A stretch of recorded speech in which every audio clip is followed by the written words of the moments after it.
Welcome to this Forge College explainer on optimizing resource-efficient contracts.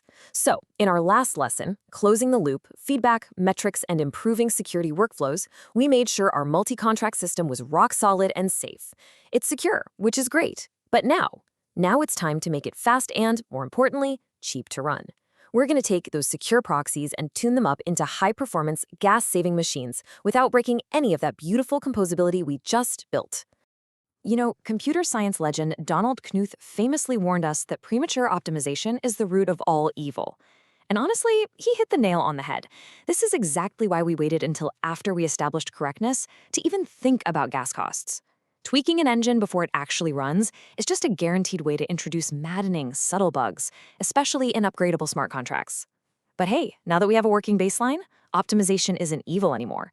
On a network where every single computational step costs real money, it's practically mandatory. All right, let's look at our blueprint for today. We'll start with the optimization trap, then move into trimming the gas guzzler, managing an AI vibe coding loop, validating functional equivalence, preserving storage layouts, and finally, creating the final debug report. Let's dive right into section 1, the optimization trap, and exactly why we wait to tune the engine. So, as we know, our proxies are operating safely. The real trap here is trying to be clever with gas at the exact same time you're trying to be clever with logic. By separating those two phases, we can focus purely on resource efficiency. Think of this as extreme weight reduction for your smart contracts. We want to strip the chassis down to carbon fiber, reducing gas and storage costs while keeping the exact same engine horsepower. If a user or another contract interacts with our optimized system, they shouldn't even know we changed a thing. Well, except for the fact that their transaction fee just dropped significantly. Moving on to section 2, trimming the gas guzzler. Let's look at the engineering specs for efficiency. The absolute key here is knowing exactly which heavy, clunky components to rip out first. You really don't want to spend hours shaving off 2 units of gas when there's a massive inefficiency sitting right next to it. So here are our primary engineering targets. In Solidity, writing to storage, the SSTOR operation, is basically the gas-guzzling SUV of your contract. We want to prioritize SSTOR amortization through local accumulation and swap out expensive memory copies for direct call data reads in our hot paths. We can also pack related state variables into single storage slots, defer expensive setup costs with lazy loading, minimize cross-contract call overhead, and use unchecked math in bounded loops where we know it for sure won't overflow. To put that into perspective, let's compare a before and after. Before, we're copying an array into memory, which costs gas, and looping through it, writing to storage on every single iteration. That's a massive drain. But look at the after. We read straight from call data, which is way cheaper, and we accumulate the total sum in a local temporary variable during the loop.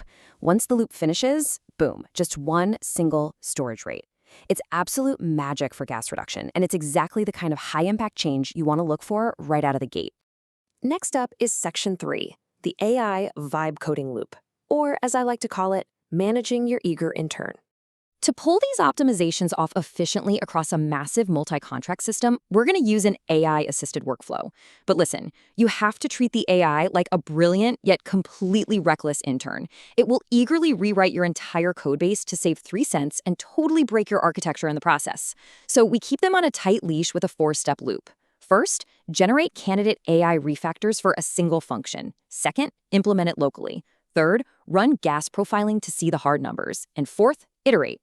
You want to do just one micro-optimization per iteration because validating one tiny change is vastly easier than untangling a huge code rewrite where you have zero clue which line introduced a bug. Which brings us to the golden rule of AI prompting for smart contracts. You must explicitly enforce this rule. Preserve external behavior and the storage slot layout used by proxies. If you don't explicitly tell your AI intern to respect those storage slots, they might pack variables in a way that shifts all your data offsets. And in a proxy pattern, that means your upgraded logic contract will suddenly be reading a user's balance as if it were an admin address. No way do we want that. It's an absolute disaster. All right, section 4, validating functional equivalence. It's time for the safety check. So the AI spits out a refactored blueprint, and now we enter the most critical phase. Quality assurance. It is so easy to get blinded by a huge gas reduction. You see that 60% drop and think, ship it immediately. But wait, did it break the proxy's external behavior? Did changing the control flow introduce weird edge cases like failing on empty arrays? Because honestly, the blockchain doesn't care how cheap your contract is if it mathematically fails during an edge condition. You absolutely must validate functional equivalence using repeatable tooling. That means externally observable behavior must match our baseline perfectly. Public functions and events have to remain identical. The re-entrancy surface cannot change. If the AI moved an external call higher up to safe gas, it might have just ripped open a re-entrancy vector. We also need to run unit tests with stable block parameters and specifically add property tests to cover any blind spots your eager AI intern might have missed. Which leads us to Section 5, preserving storage layouts. This is the upgrade rule. While functional equivalence is about how things look on the outside, preserving your storage layout is about the structural integrity under the hood.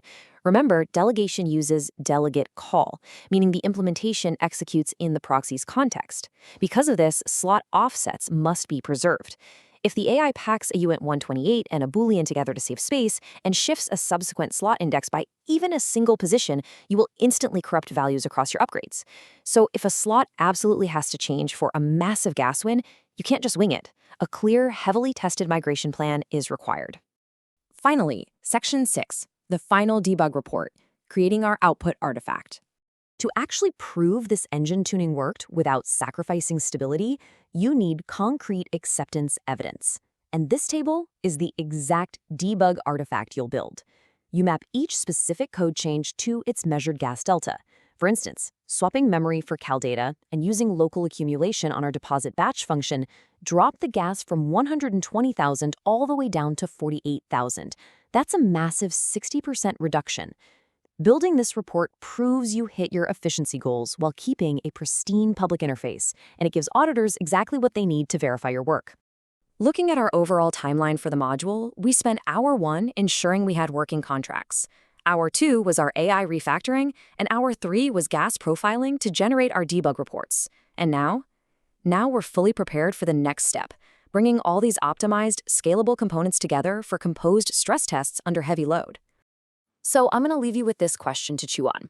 If premature optimization is evil, at what exact point does a lack of optimization become an existential threat to your protocol?